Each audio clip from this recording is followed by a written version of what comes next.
The next chapter out of Ungifted by Gordon Corman that I'm going to read is called Unexpected, told by Chloe Garfinkle, IQ 159. Hypothesis. The speed of the drive is directly proportional to the acuteness of the crisis. The yellow minibus squealed up to the emergency entrance of St. Leo Medical Center, and the disqualified Academy robotics team piled out, bearing Katie Patterson with us. While Oz and Donovan handled the patient registration, Katie and the rest of us lay on the waiting room carpet practicing Noah's breathing technique. "Don't worry," Katie assured the two bewildered Daniels. "This pregnancy is a group effort." "Cool," said the taller one, but he looked a little unnerved. A door swung open and an orderly appeared, pushing a wheelchair. "Miss Patter," he gawked at us on the floor. What's going on down there?" "It's okay," Luttrell told him. "We're the birthing team. We only do robotics meet in our spare time," Noah explained. Katie was loaded into the chair and brought to a case room. We followed, every last one of us. The staff wasn't too keen on that, but they had no choice. We were all her coaches, except for the Daniels, and they kept their mouths shut for a change. I'd never seen them so well behaved. We were in there forever, breathing and timing contractions with our robotic stopwatch. We studied the final sonogram and kept a close eye on the fetal heart monitor that Katie wore. Everything was fine, but Donovan seemed really scared, even more than his sister, and she was the one having the baby. He spent most of the time on the phone trying to locate his parents to let them know what was going on. We all took turns calling home to inform our families that this robotics meet was going on a lot longer than usual. Finally, the doctor decided it was time to take his patient into delivery. As the brother, Donovan went too.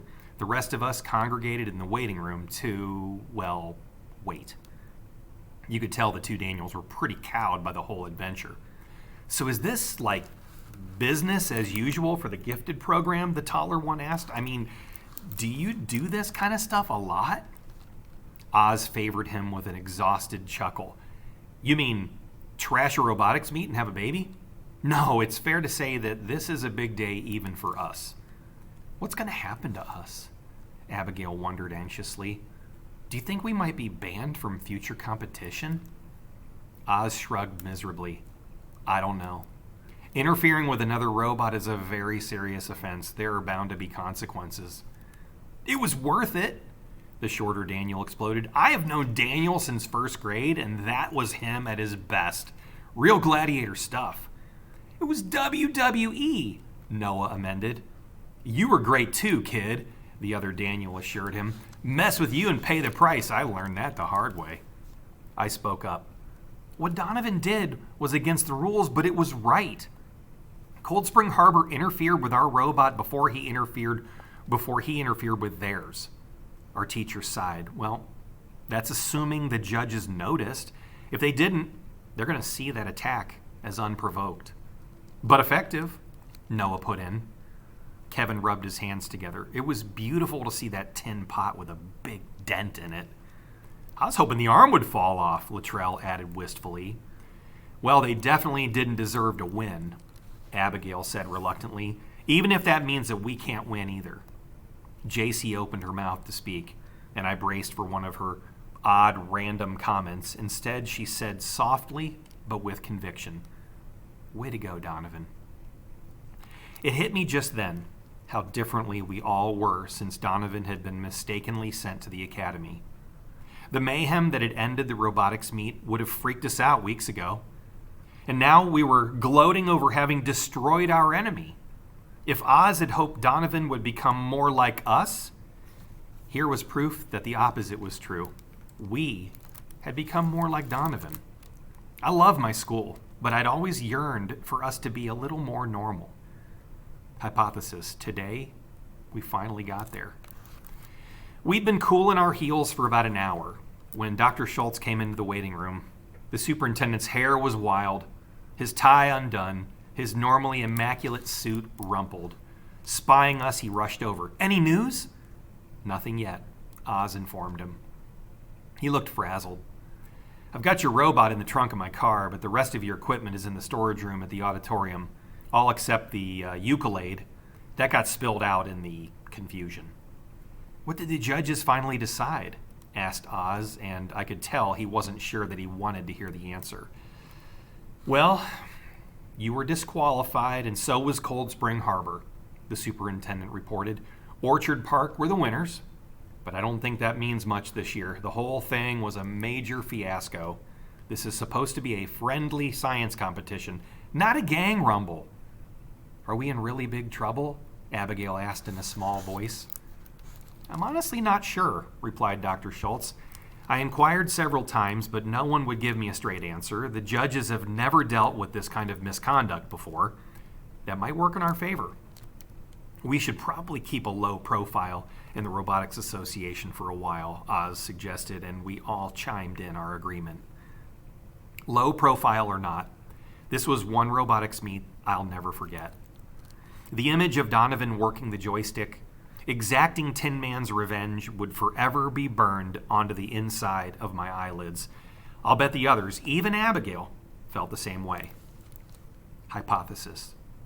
To take a robot designed to place rings on pegs and turn it into an instrument of destruction requires a kind of giftedness that none of us have. It was then that the heavy swinging door was flung wide and Donovan staggered out into the waiting room, wide-eyed and white-faced. He was quite a sight in green scrubs and a surgical cap. It happened, he rasped.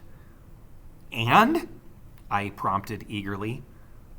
It's a girl, he managed. Katie had a baby girl. The waiting room erupted in cheers, and we mobbed him with backslaps and congratulations. Okay, this was just awesome. Dude, you're an uncle, the taller Daniel exclaimed. You did it.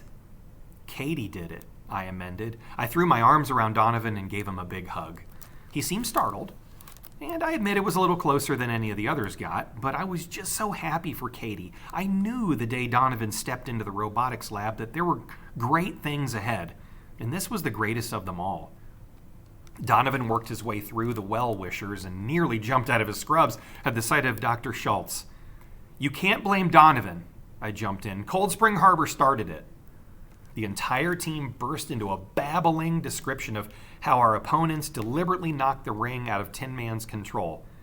I couldn't let them beat us, Donovan finished. Not that way. I don't appreciate rule breaking, the superintendent said gravely. School spirit, however, is something I appreciate very much. Whatever else you are, Donovan Curtis, you are a loyal teammate. And he smiled.